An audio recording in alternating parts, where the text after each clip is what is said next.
Bismillah walhamdulillah wa salatu wa salamu ala sayyidina rasulillah wa ala alihi wa sahbihi wa man wala. Chers frères, honorables sœurs, assalamu alaikum wa rahmatullahi wa barakatuh. Nous allons traiter durant cette leçon des finalités spirituelles du jeûne de mois de Ramadan. Allah Azza wa Jal nous dit dans Surat al-Baqarah, dans la ayah 183 et le début de la ayah 184, ce qui signifie en français: ô vous qui avez cru, il vous a été prescrit le jeûne comme il a été prescrit à ceux d'avant vous, ainsi atteindrez-vous la piété pendant un nombre déterminé de jours. La finalité est bel et bien citée. C'est pour cela que nous rejetons et nous n'acceptons pas la parole de celles et ceux qui disent: nous devons adorer Allah Azza wa Jal sans nous soucier de la finalité. Nous sommes des serviteurs, nous l'adorons, point barre. Non, la finalité est citée clairement dans cette ayah. Ya ayyuhalladhina amanu kutiba alaykumus siyamu kama kutiba ala alladhina min qablikum. Pourquoi? La'allakum tattaqun. Donc la finalité est citée. Et dans tous les ordres qu'il existe en islam, que ce soit des ordres qui nous appellent et qui nous poussent à pratiquer une adoration ou à nous écarter d'un péché, dans tout cela il y a une sagesse. Allah Azza wa Jal a révélé au prophète sallallahu alayhi wa sallam dans Surat An-Naml: wa innaka latulaqqa al-Qur'ana min ladun hakimin alim. Certes, c'est toi, ô Muhammad, qui reçoit le Coran de la part d'un sage, d'un savant. Donc il y aura toujours une sagesse dans les ordres d'Allah Azza wa Jal, car c'est lui le sage.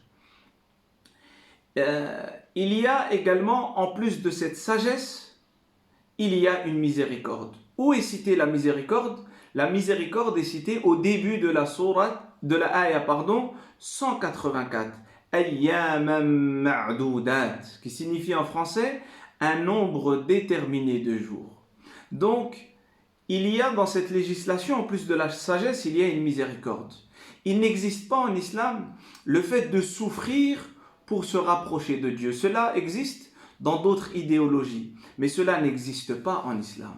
Car Allah Azza wa Jal est Ar-Rahman Ar-Rahim. C'est lui le tout miséricordieux. C'est lui le très miséricordieux. Alors certes, il y a un sacrifice, il y a un effort, mais en islam, le sacrifice demandé est toujours un sacrifice que l'être humain peut supporter. Et dans le cas où la personne, parce qu'elle est malade par exemple, ou parce qu'elle est en voyage, nous parlons ici notamment du jeûne, ne peut pas supporter le jeûne, alors là vient Ar-Rukhsah, la loi concessionnelle qui permet à celui qui est malade ou celui qui est en voyage de ne pas jeûner. Puis il y a des règles liées à cela que vous connaissez et ce n'est pas le moment de les détailler actuellement. Donc la législation islamique est pleine de miséricorde. Et le prophète sallallahu alayhi wa sallam également va nous parler dans un hadith unanimement reconnu authentique de cette miséricorde d'Allah Azza wa Jal. Une fois, le prophète sallallahu alayhi wa sallam va voir une femme qui va retrouver son enfant et elle prendra cet enfant et elle le serrera contre elle. Et le prophète sallallahu alayhi wa sallam posera une question aux compagnons en leur disant: pensez-vous que cette femme peut jeter son enfant dans le feu? Et ils diront: non, messager d'Allah, cela est impossible, cela est impensable. Et le prophète sallallahu alayhi wa sallam leur dira à ce moment-là: L'Allahu arhamu bi'ibadihi min hadhihi biwaladiha. Subhanallah. Allah est assurément plus miséricordieux que ne l'est cette femme envers son enfant. Et regardez ici, le prophète sallallahu alayhi wa sallam va parler de l'amour de la mère. Et cet amour, l'amour de la mère est dans la proportion et dans la nature différente de celui du père. Le père également aime ses enfants. La mère les aime également. Mais l'amour de la mère est un amour très spécial qui tend vers ce qui n'a pas de limite. Et d'ailleurs, c'est pour cela que beaucoup d'hommes ne comprennent pas. Ils disent: oui, mais ma femme voit son fils faire des bêtises. Et elle dira: non, mon fils est toujours bien. Mon fils est bien, je l'ai bien éduqué, il est gentil, il est poli. Mais c'est juste les gens. C'est à cause des gens. C'est le mauvais œil des gens. la mère voit l'erreur de son enfant, mais l'amour qu'elle a l'emporte. L'amour qu'elle a cache les défauts de l'enfant pour ne laisser apparaître que ses qualités. Et la miséricorde d'Allah est supérieure à celle de la mère vis-à-vis de son enfant. Le prophète sallallahu alayhi wa sallam a employé ici ce qu'on appelle le superlatif. Donc combien de fois la miséricorde d'Allah est plus que celle de la mère, on ne le sait pas. En tous les cas, cette miséricorde est plus grande et cette miséricorde est illimitée. Donc, nous résumons cette introduction en disant que la législation islamique est une législation pleine de sagesse et de miséricorde. Donc, retenez ces deux points-là. La législation islamique est pleine de sagesse et pleine de miséricorde. Maintenant, quelles sont les finalités de ce jeûne? Quelles sont les sagesses de ce jeûne? La principale sagesse est celle qui a été évoquée par Allah Azza wa Jal. لَعَلَّكُمْ تَتَّقُونَ, afin que vous atteigniez la piété, la taqwa. De quoi s'agit-il? Qu'est-ce que la taqwa? Ibn al-Qayyim rahimahullah ta'ala dira que la piété a 3 degrés. Le premier est de préserver le cœur et l'ensemble des membres des péchés et des choses illicites. Et vous voyez ici, nous ouvrons une parenthèse, il a d'abord cité le cœur. Malheureusement, lorsque nous parlons des péchés, nous pensons souvent aux autres péchés qui sont commis par les autres organes, par la langue et autres. Mais nous oublions de parler du cœur. Et ça, c'est une grande erreur dans notre enseignement et dans notre pédagogie. La base, c'est le cœur. Il faut travailler le cœur. Nous devons purifier d'abord nos cœurs. Dans nos cœurs, il y a de la haine, il y a de la jalousie, il y a de la rancœur. Et le mois du Ramadan est une occasion exceptionnelle pour nettoyer et faire sortir tous ces vices de nos cœurs. Le deuxième degré, dira Ibn al-Qayyim rahimahullah ta'ala, c'est le fait de préserver aussi bien le cœur que les membres des choses détestables. Donc ce sont des choses qui sont réprouvées mais qui n'atteignent pas le degré du haram, de l'illicite. Et le troisième degré, c'est le fait de se préserver du superflu et de tout ce qui ne nous regarde pas. Puis il finira par dire qu'Allah lui fasse miséricorde. Le premier degré donne la vie au serviteur. Le deuxième lui donne la santé et la force. Et le troisième lui accorde la joie, la gaieté et le bonheur. Le deuxième aspect de la spiritualité que nous allons traiter est la miséricorde. Pourquoi la miséricorde? Quel est le lien de la miséricorde et du jeûne du mois de Ramadan? Lorsque nous nous abstenons, entre autres, de manger et de boire, nous ressentons faim. Donc nous ressentons ce que sentent un petit peu les pauvres et les nécessiteux qui habitent autour de nous ou à travers le monde. Et là, il nous est plus facile de faire preuve de miséricorde. D'ailleurs, le mois de Ramadan est aussi le mois de la miséricorde, car le mois de Ramadan est le mois du Coran. Et le Coran est une miséricorde. Allah Azza wa Jal a dit قُلْ بِفَضْلِ اللَّهِ وَبِرَحْمَتِهِ فَبِذَلِكَ فَلْيَفْرَحُوا هُوَ خَيْرٌ مِّمَّا يَجْمَعُونَ, qui signifie en français, dit, ceci provient de la grâce d'Allah et de sa miséricorde.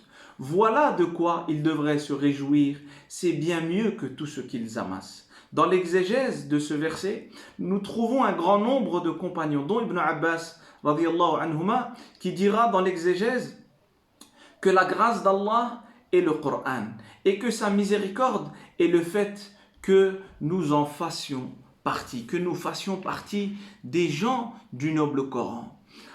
Le prophète sallallahu alayhi wa sallam s'est imprégné de cette miséricorde et est devenu lui-même une source de miséricorde. Et plus que cela, Allah Azza wa Jal, lorsqu'il a cité la mission du prophète sallallahu alayhi wa sallam, il a fait référence à la miséricorde en disant وَمَا أَرْسَلْنَاكَ إِلَّا رَحْمَةً لِلْعَالَمِينَ. Et nous ne t'avons envoyé comme miséricorde pour l'univers. Cette miséricorde était présente dans l'action.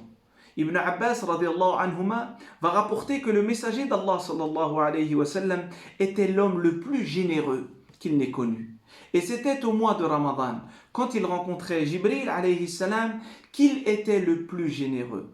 Or, nous dira-t-il, Jibril rencontrait le prophète sallallahu alayhi wa sallam à chaque nuit de Ramadan où ils étudiaient ensemble le Coran. Et quand Jibril rencontrait le messager d'Allah, sallallahu alayhi wa sallam, ce dernier était certainement plus généreux à dispenser le bien que les vents chargés de pluie. Et ce hadith est unanimement reconnu authentique. Pourquoi avoir parlé du vent ici? Pourquoi avoir comparé la miséricorde du prophète sallallahu alayhi wa sallam et sa générosité au vent? Les savants ont dit que le vent est rapide. Donc le prophète sallallahu alayhi wa sallam s'empressait à accomplir le bien.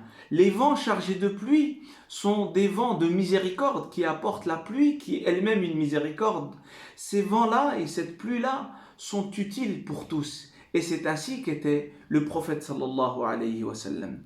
Nous devons nous arrêter un petit instant ici dans ce hadith pour parler de l'impact de l'étude du noble Coran. L'étude du noble Coran est essentielle pour les musulmans et les musulmanes.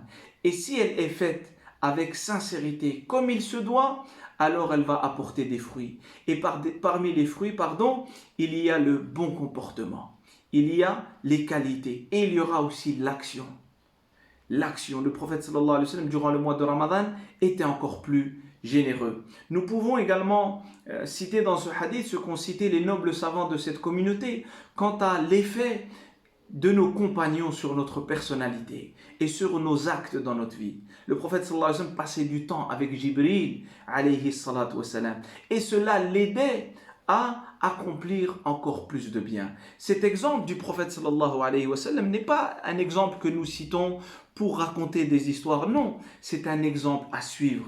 Et c'est pour cela que durant le mois de Ramadan, nous devons faire preuve davantage de miséricorde. Et le prophète sallallahu alayhi wa sallam va nous inciter à cela en nous disant que celui qui offre de quoi rompre le jeûne à un jeûneur obtiendra la même récompense que lui, sans rien diminuer de cette miséricorde, de cette récompense, pardon. Enfin, cette miséricorde, cette preuve de miséricorde, lorsque nous aidons les gens qui sont dans le besoin, est l'un des plus grands moyens de mériter la miséricorde d'Allah. Vous voyez, ces jours-ci, nous sommes dans une grande épreuve, et les gens à travers le monde invoquent Allah Azza wa Jal pour qu'Allah Azza wa Jal nous fasse part de sa miséricorde.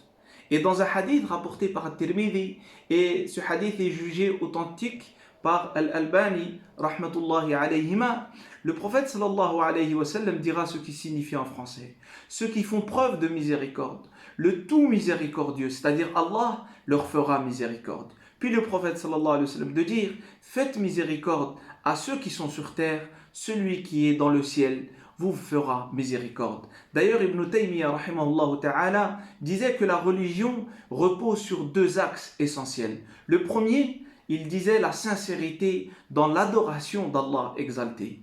Et le second, la miséricorde vis-à-vis de la créature d'Allah exalté. Nous allons également parler dans la spiritualité de l'invocation, car Allah Azza wa Jal, en plein milieu, alors qu'il parle des ayah du jeûne du mois de Ramadan, va nous parler de l'invocation. وَإِذَا سَأَلَكَ عَنِّي عِبَادِي فَإِنِّي قَرِيبٌ أُجِيبُ دَعْوَةَ الدَّاعِ إِذَا دَعَانِ فَلْيَسْتَجِيبُوا لِي وَلْيُؤْمِنُوا بِي لَعَلَّهُمْ يَرْشُدُونَ.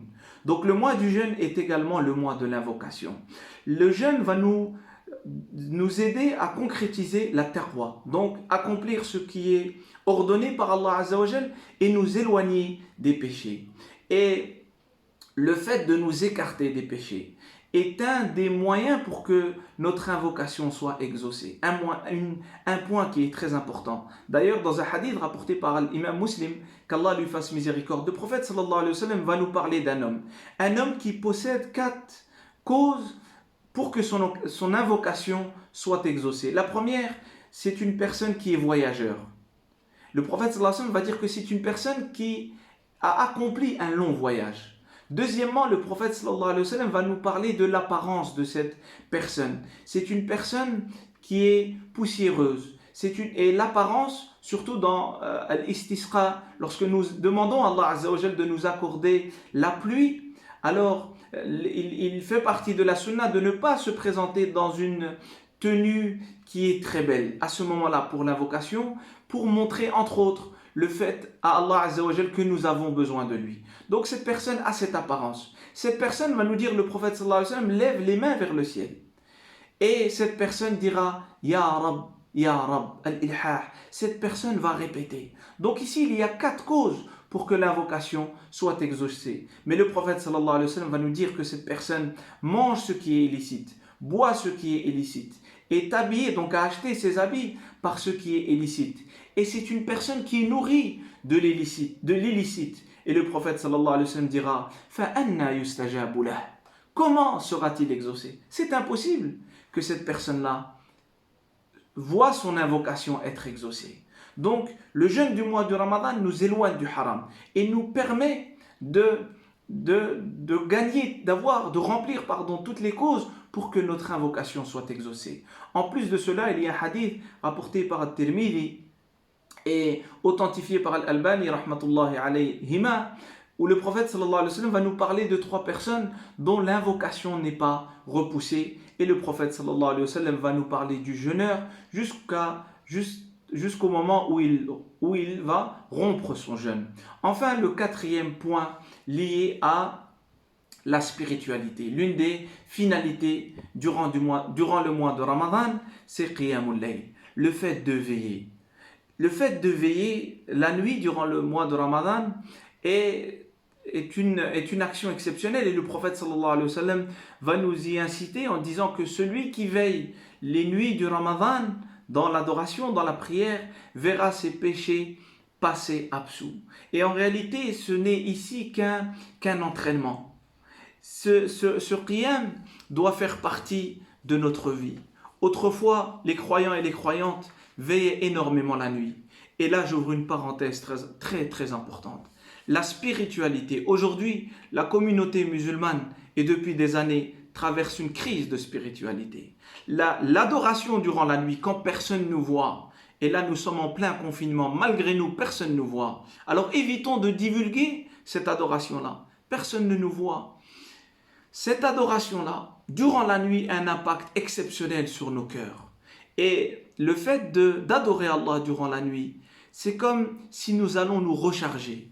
Nous recharger durant la nuit, Qiyam al-Layl, c'est une recharge spirituelle, comme lorsque nous rechargeons nos portables et nos tablettes. Si on ne les recharge pas, nous ne pourrons pas profiter de toutes les qualités, de toutes les options, de tout ce qui est installé sur nos téléphones et sur nos tablettes.